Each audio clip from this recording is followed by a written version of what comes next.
What's up, people? Welcome to a new video today. Once again, a team competition. I'm heading to the playing hall. Dark, because all the rounds start like at 6:45 p.m. So it's late. I'm gonna do a little prep. I'm right after work, so it's a little bit complicated in terms of preparing. But I looked at what he plays. He plays a couple of sidelines in Sicilian. He doesn't play the main lines in Rai Lopez. So maybe I'll go for maybe one e5, but let's see what happens, and I'll see you after the game. Hey guys, let me recap the game. I'm recording this during the weekend, even though the game was played on Tuesday, but I don't really have time throughout the week, but you will see the video coming out, I believe, on Tuesday, so hope you will enjoy this recap. So before I start looking into the game, I did some prep before. And as you can see, he has Leech's account, he has his main database. So if you look at his games that he played in over the course of his chess online career, e4 was played a lot of times. And then let's say what I wanted to play actually, because c5, I saw that he plays d4 takes and king d4, and I was like, okay, I mean, I can play it, but it might be a bit boring. I mean, knight e6, there is a lot of theory, or knight f6, I'm not sure. Like, I didn't want to go for it. So as opposed to doing that, I decided that I'll play e5 on the first move, because I saw that knight f3, knight e6, bishop b5, a6, and he plays this exchange Rai Lopez. So, and I felt okay. I mean, I prepped something. If he would have gone for knight c3, I would have go bishop c5. I saw that he had some knight e5 game in the database, and then takes, king e4. I mean, the position is still somewhat equal, but okay. I mean, I think it's easier to play with black than with white, even though it's probably somewhat equal. But what I didn't expect on the second move is that he will play f4, and you know, I was like, no way, I don't remember half of the stuff. But the thing is, though, he didn't expect e5 by me, so he definitely didn't prepare King's Gambit. And I asked him after the game, he was like, of course, I tried to surprise you. I wanted to play King's Gambit for a while, and I think it was a great chance. And I agree with him, like, you know, it's a fun opening to play, and especially kind of, I might not know something, he might not know something, so that will be fun to watch. So I take he takes f4, knight f3, and recently, I mean, I studied it for a while, and I played g5. I thought, okay, I can play d5 obviously, and then let's say e takes d5, knight f6, and play this a little bit, I would say, not boring, but in my kind of opinion, that might not be the best. d4, bishop g4, white get this beautiful center, bishop e2 can be played. I know I like d5 as well, but yes, I mean, you still have to know a lot of theory. But I was like, okay, g5. g5 is probably more theoretical option, just because there are a lot of sacrifices, there are a lot of interesting things to analyze. And he plays bishop c4, which is passed. So, and here I actually asked him, I know there's like a g4 line, and apparently he wanted to sack with the short castle. Because yes, it makes a lot of sense. Now, look, white are all developed, while black are still, every single piece is on the last rank. So now the best move would have been queen f6, and then you can play d3, bishop f4, knight c3, knight d5 comes. And even though, yes, computer says it's -1, I mean, black are up a piece after all, but it might become dangerous if black don't play the best defensive moves.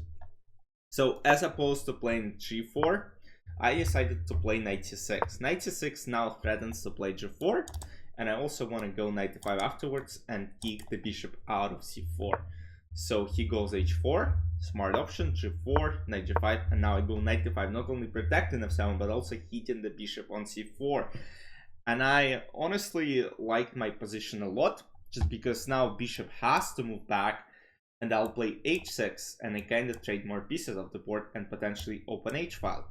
So he goes bishop b3, and now I go h6.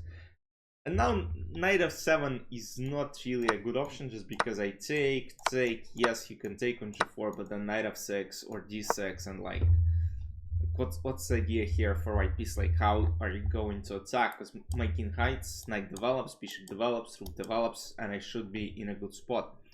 As opposed to that, he plays d4, which I think he played initially, planned initially. So I take, d takes e5, and now I go d6, hitting the center. And here, I think he didn't play the best move. The best would have been knight c3.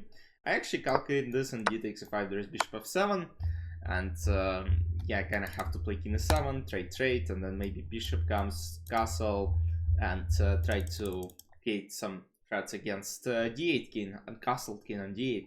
So, but I believe there was something better than d takes 5, yes, c6. So c6 actually disallows any knight d5 opportunities in the future for white. So c6 is actually the move that I played a few moves later myself, because he played king d5. Now, there are a couple things to consider. Now, first of all, checkmate is being threatened, and if I play simple queen e7, I thought e takes d6, c takes d6, and then something like knight c3, knight comes to b5, and it would have been a bit tough because there are a lot of threats started happening. If bishop ever comes to e6, I believe king b5, and that's enough to create attacking ideas, because king d7, there is always queen g5 as well. So yeah, you gotta be careful. So I decided to play rook h7. I decided to protect the pawn with rook, keep the strong pin on h-file. And now I think he made the final blunder in this game. So he was supposed to play takes d6. I would have played probably, oh, not king d6, because king d6 actually queen g5. That's what I calculated. But bishop d6 is good enough, because now I'm threatening bishop b4. So knight c3 is best. I would probably have played c6, and now king d3. I'm probably was going to play queen e7, then bishop comes to e6, and I'm going to long castle, and it should be alright for black pieces. As opposed to that, he plays castle, which is the move that doesn't make any sense, just because now there is a move for black which wins immediately, and of course you see it here on the evaluation on the line, computer line, c6. And I immediately played it because I knew that now the problem is this long diagonal is decisive, just because bishop cannot block, queen is the only piece that can protect this diagonal, and once queen comes to b6, rook h4 is a checkmate. So black go queen d4, and how else you wanna put some pressure on this diagonal? Of course, by developing dark square bishop. Bishop goes to g7. Now I'm trying to take on f5. If queen d6 now basically loses due to bishop d4, and now the only move is rook f2, I play g3 and I win a rook. So of course that's not the way to continue the game. So he goes h takes g5. Now he voluntarily opens h-file for me. Of course I'm not playing d takes g5 and transposing. By the way, there is still somewhat of like opportunity to lose a game, because d takes e5 actually gives white a huge edge. First of all, there's bishop f7, but I believe there might be also be this idea with g6. But yeah, apparently rook h5 and black are still holding, but still was kind of smart. But after bishop f7, now white will win a piece on g8.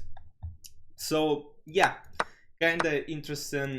But after bishop e5, all the squares on this diagonal are taken. So queen f2, I go g3, and guess what? No e3, no d4, no c5, no b6.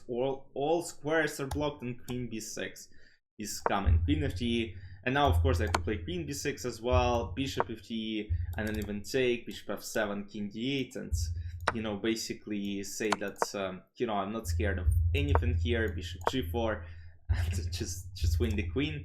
But I decided, okay, bishop d4, rook has to come, then I take, go rook h1, and yeah, there is no further point in playing, and he resigned. And my team actually ended up beaten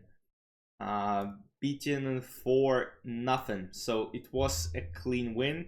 We won 2 matches in a row after losing in round number 2 for nothing. We won the next 2 matches with 4-0. So that's very good. So we're keep going, we keep fighting for the first place, which I don't think we'll be able to take, just because the first team is not likely to lose any matches, and I believe there are only 3 more rounds left, so there's not a lot. I'm probably going to play all 3 of them. As far as accuracy go, you will see 99. Oh, it was 99.4 for me when I first looked at it, but okay, I mean, computer changed its mind. 96.4. I still think it's somewhat a good game, but yeah, very good win by me. Hopefully keep that momentum going into the next round. Hopefully we'll win another match, and I'll see you in the recap after the next round. Bye bye.